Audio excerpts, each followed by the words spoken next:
This is Ryan Watches a Movie, where we get our friend Ryan to watch a movie and tell us what he thought. Going balls out in the lobby yard. Watching the Grunion Pro Magi.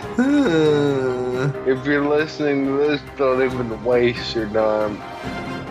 Hello and welcome to Ryan Watches a Movie. This is episode number 220. My name's Adam Patterson. Joining me today, we got Kevin Rakestraw. How you doing, Kevin? They're pretty good.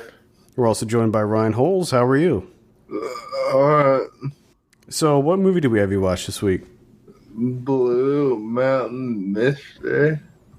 Blue Mountain Mystery. Specifically, Thomas and Friends, Blue Mountain Mystery. What? This came out in 2012. This is a little Thomas the Tank Engine movie. Oh, boy. Pick this in honor of Sausage Party coming out this week. And you may be wondering, what is the tie-in? Well, Greg Tiernan directed this movie, and he directed Sausage Party. So we'll get into that in a bit. I have a synopsis here. Thomas tries to solve the mystery of the little green engine at the Blue Mountain Quarry. Oh boy. Yeah. Ryan, tell us a little bit about Thomas and Friends Blue Mountain Mystery. So, Thomas and Arsenal and friends are working in the quarry, and a new miniature engine shows up this green, but he kinda keeps the shadows and hides from everyone, and you kind of find out that he was put on a ship to come to America from somewhere in Europe. And also on the ship was another engine that spoke Spanish. And the reason that's important is because the little tank pretty much makes fun of him because he can't understand what he's saying. And somebody ask him, like, what language it is. He's just like, oh, I don't understand you, so fuck you. And the bigger tank on the ship, they all have, like, metal clamps on their wheels to hold them from dropping off the ship. And this tank, in the middle of the voyage, his metal clamps get broken, so there's nothing holding him on the ship. So when they go to evacuate the entire ship, I assume when they make it to America, when the little tank wants to get off the ship first because he can't wait. He's not patient about anything. So the little tank gets lifted by cranes, and when they're pulling him off, he hits the steam exit part of the top of the other tank, knocks him into the water, and they just leave him there for like months. Hanging halfway in, halfway out of the water. He grows algae on him. They pull him out and paint him a different color and send him off to work. This little tank has no idea who this new guy is, and thinks that it's O's fault that he dumped this tank into the ocean. And then he thinks they sent the big tank to the smelting pot because he got all rusted, and it turns out that he didn't, and him and this little tank become friends, and him and Thomas become friends, and they'll live happily ever after. Holy shit. What was what was the mystery part of it? Figuring out who the green guy was?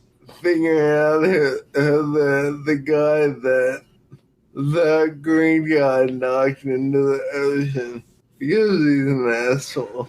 So the green guy knocked another guy into the ocean. Yes. And that's why he's kind of like hanging out in the quarry. Correct. But it wasn't the green guy's fault. It was the crane operator's fault. Crane operator's fault.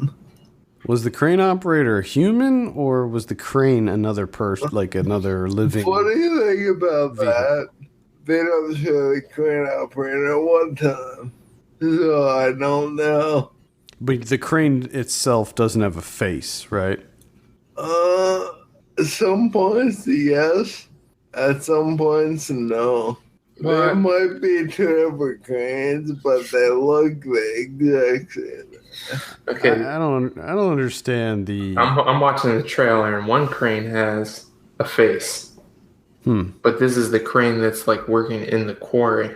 Yeah. So I guess that one has a face. Maybe the one on the ship doesn't have a face, I guess. And maybe that's what caused the accident. Maybe it's the ship itself that has the face. Yeah. The crane on the ship does not have a face.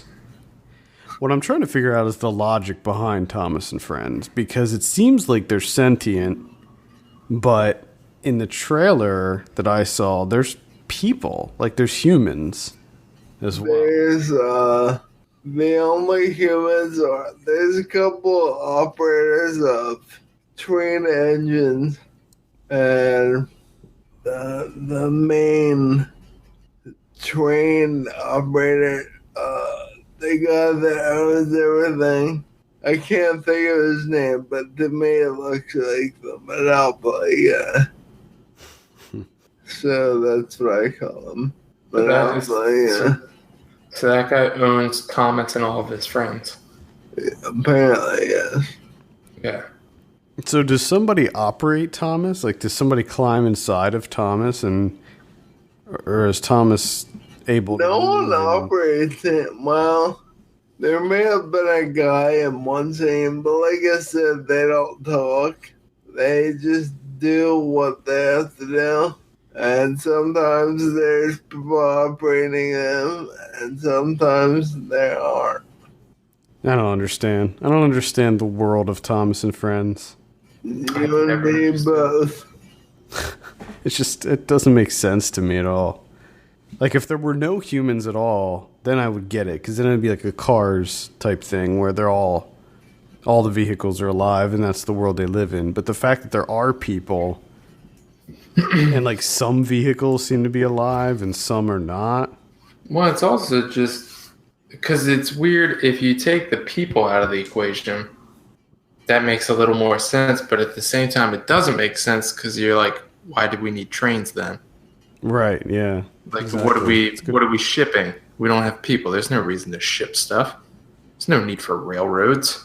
Maybe people were once there, but something happened. It was like the rapture occurred, and now they're all gone. Or it was like some sort of like nuclear war type thing where it obliterated all the people and then mutated the trains into talking with faces. Go like kind of bouncing off that idea. Maybe the Monopoly guy dropped an atom bomb and killed everyone except for Thomas and his friends. Well, I'm wondering if maybe the life that now is Thomas was once a person, and this bomb melded the two. Like he was in. Yeah, he was like the conductor. He was the train conductor when the bomb went off, and it kind of fused the two of them together. Oh my god. See, if there's a dark version of Thomas, I would totally watch it. Well, it's one of those series that it feels like it is teetering on the edge because they're just so creepy. Like the faces Yeah, and stuff. And just, I feel like that they're so close to be very adult. I have a feeling this is the type of thing that you would not want to do certain drugs and then watch. because I have a feeling that it would. Like any of them. Yeah, it would just melt your brain. It would just, it would ruin your reality. And I think you would lose it. Because Thomas is creepy. He's creepy. Mm-hmm. I'm looking at him right now. He's looking at me. Crazy eyes. Yeah, he's got that weird ass smile thing. He's got those eyes that follow you wherever you are. Fucking, it's terrifying. They'll smile like child molesters.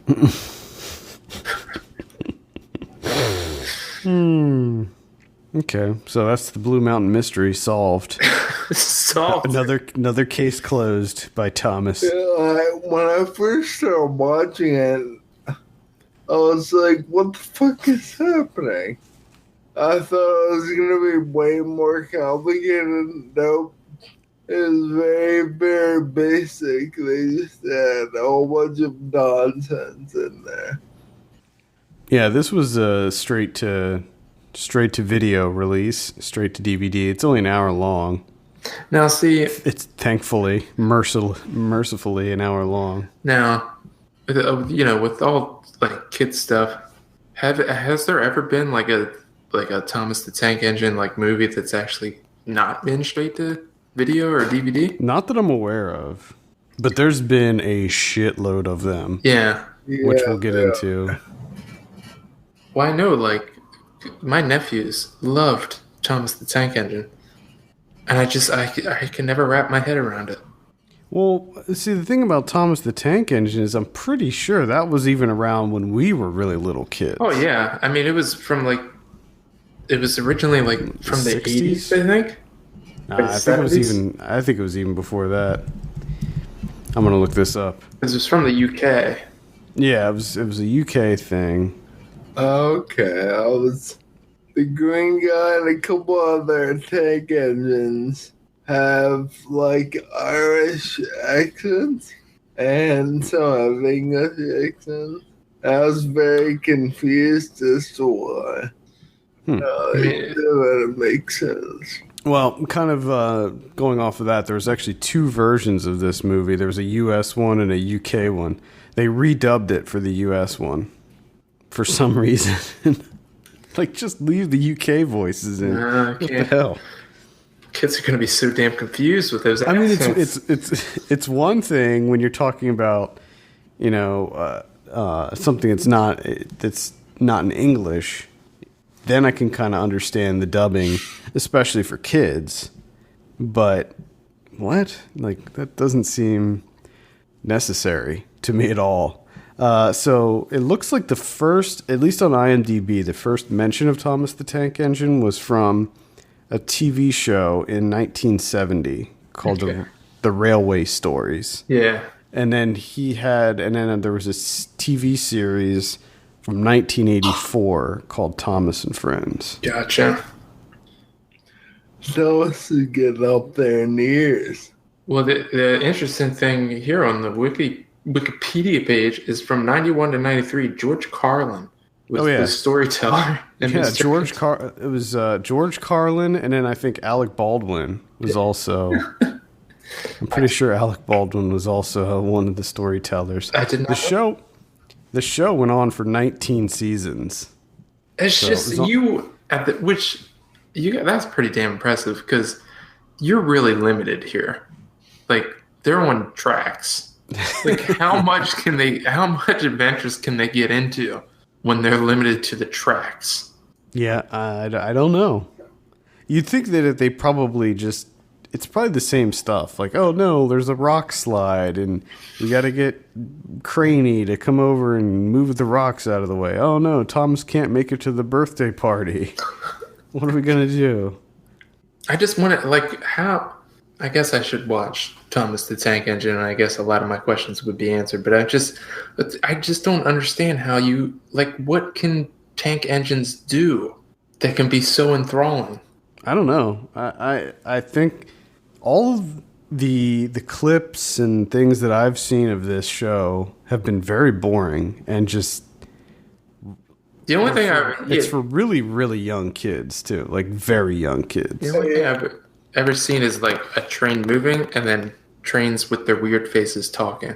Yeah. All my friends that have young kids, their kids all love Thomas. But here's what I don't understand. Like, did we were probably way too young to answer this, but I'm just wondering if any of our friends or family members that are our age were into this. Because I don't think so. Like, maybe it didn't make it to the States yet, and that's why. We had Matchbox cars. Yeah, but that's different. That's a toy. That's like, this is like a TV. This is like an educational TV show. It was probably played before or after Sesame Street. But how educational? Like, what are they? What are they teaching kids in Thomas? Engineering. Engineering. To fess up to their. They're teaching them a trade, Kevin. To fess up to their mistakes. I don't know. It's just it's a series that has always kind of confused me. I would like to know if I was into this when I was a little kid, because I would imagine that probably the age that you're into this, I probably wouldn't remember really. Yeah, you might not remember. I don't think I was. Like, I'll ask my dad and see what he says, but I definitely don't remember being into this at all. And I remember most of the shit that I was into when I was really young. I don't know. Well, little kids I know have Thomas the Tank toys, whereas when I was little, I had Matchbox. That's what. I mean, I remember being at like daycare and stuff like that, and seeing the toys, like because they used to. There'd be the actual train toys, and they'd have like little like a wooden track. Oh yeah, you could build. Yeah, I don't know so I remember seeing the toys. Can't remember how many of those I bought for birthday parties over the years. They're so shitty. It's just such a shitty, boring thing. I know. It's an awful, terrible series. Which I guess I wonder if like kids just sleep, and maybe that's the appeal of it. Maybe parents love it because kids just fall asleep. Could be. Let's talk about Greg Tiernan, the director of this. So, looking at his filmography, he has almost exclusively directed Thomas and Friends, straight to DVD movies. The only things that are not Thomas and Friends, he did one called Awesome Adventures Volume 2, Races, Chases, and Fun. He did Kid Toons, Sid the Science Kid, and did one called Mighty Messes. All the rest is straight up Thomas and Friends. We got Birthday Express, Rescue on the Rails, Merry Christmas Thomas, Day of the Diesels. Oh boy. Splish, Splash, Splosh. Thomas and the Runaway Kite. So is that it's just Thomas chasing a kite? Chasing after a kite.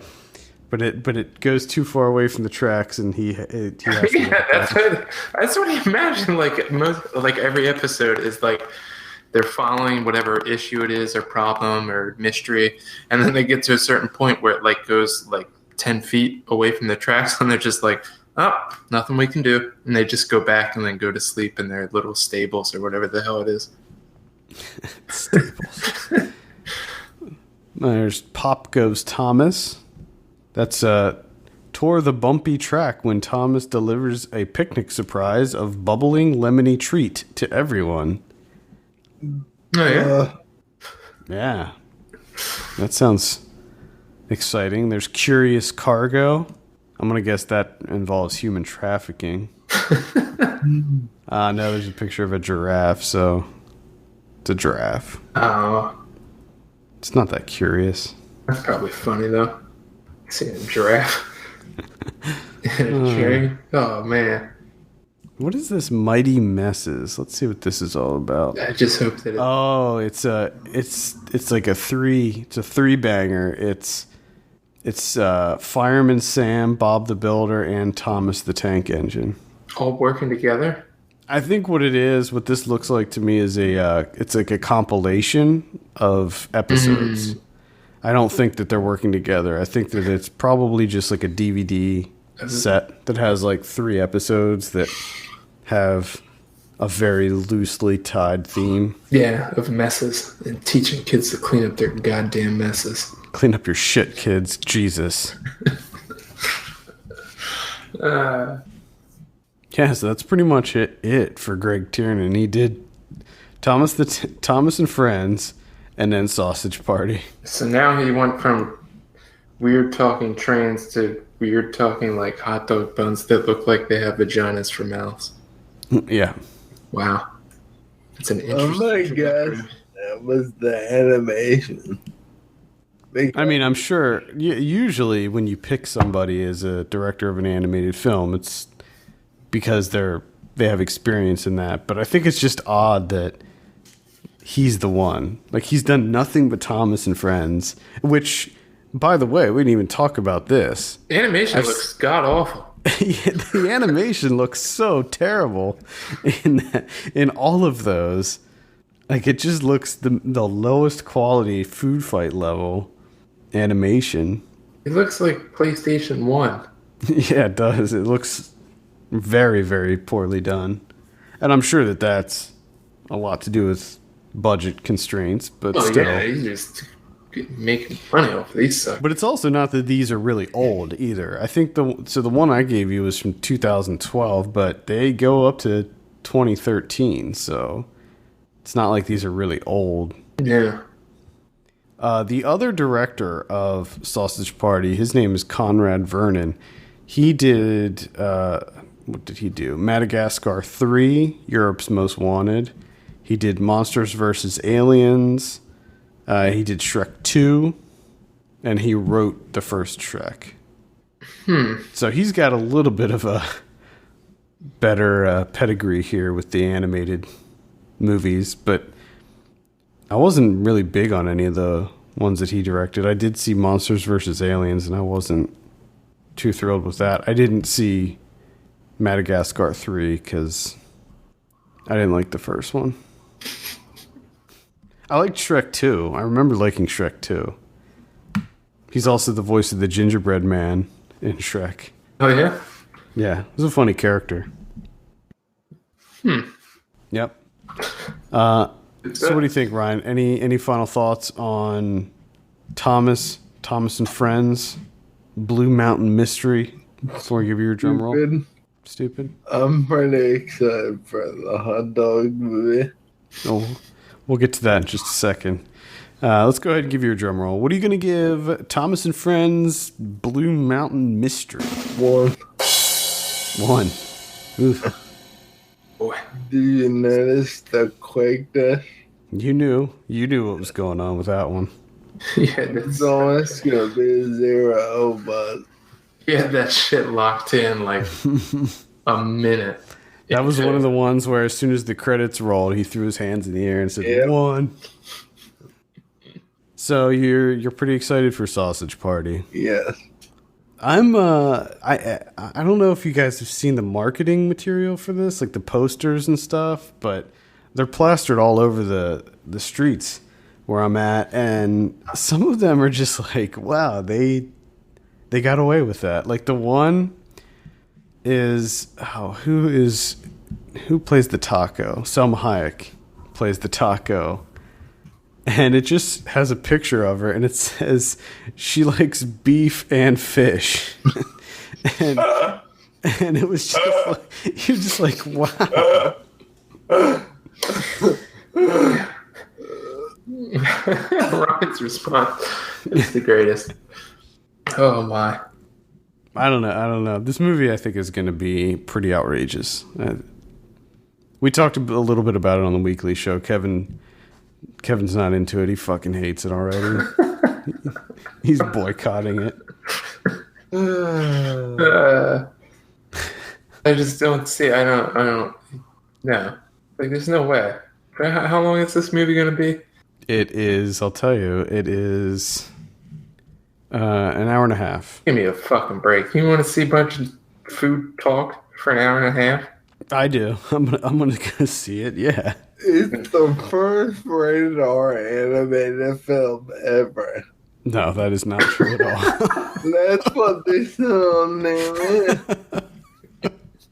They said that like two or three times. Well, they're wrong. They're wrong. So, There's been tons of rated R animated movies. doesn't don't the people know that the food can talk, right? Or no? I have no idea. 'Cause it looks like it from some of the. But you would think that this had to happen earlier. Like just all of a sudden, people realize that all this food can talk. It's weird. I don't know. Maybe they'll get into it. Why the fuck? I don't know. This is just. I don't get it. It's so stupid. I don't want any part of this. It's from the food's perspective. Yes. When they had bought from the grocery store and they're taking them to be eaten. I get that. But an hour and a half of that. I could do an hour and a half of it. I think it's pretty awesome. Yeah, I think it's got a pretty great cast. Here we got Michael Cera, got James Franco, got Bill Hader, Selma Hayek, as I mentioned, Jonah Hill, Great. Anders Holm from Workaholics, Paul Rudd, Seth Rogen, Craig Robinson, Edward Norton, Nick Kroll, Danny McBride, basically everybody. Pretty much. This is another one of these movies that has everybody in it. Well, you guys. Greg Tiernan is in it as well. He does the voices of Potato and Noodle Soup. Ooh. Yeah. Well, you guys enjoy your stupid talking food sex comedy shit. Okay. Conrad Vernon, the other director, is in it too. He does the voice of toilet paper, sauerkraut, cat call sausage, grape number 1, beer can, and pop bottle. Harlan Williams does the voice for Baba Ganoush. So, like, the toilet paper can talk too. It looks like it, yeah. Pop-Tart. So it's not just the food. Yeah, here's beer keg. So it's everything. Looks like it, yeah. Yeah, here's tampon. So, tampon. That's voiced by Is it Kristen Wiig? Seth Rogen's wife. Which What? one is Kristen Wiig? Kristen Wiig is Brenda. She's the hot dog bun. Yeah, there's a light bulb. This is just out of hand. This is out of hand. Yeah, here's a bag of dog food. Wouldn't it be each little individual? That is a good point. It probably would be, I would think.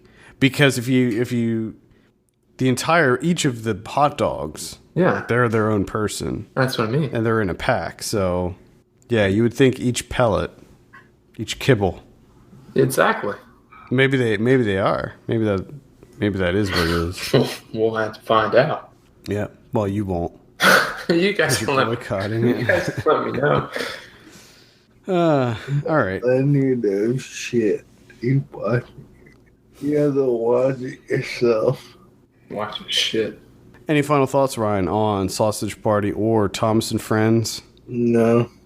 Nothing? All right. Cool. Well, I think that's going to do it for this week. Thank you so much for tuning in. You can send us your questions and topics to podcast@filmpulse.net. You can follow us on Twitter @FilmPulseNet, @FilmPulseKevin, and @MyLegsDon'tWork. And if you have a minute, take a look at our Patreon page, patreon.com/FilmPulse, and consider helping us out by becoming a subscriber. For Kevin Rakestraw and Ryan Holes, my name's Adam Patterson. We'll see you next week. But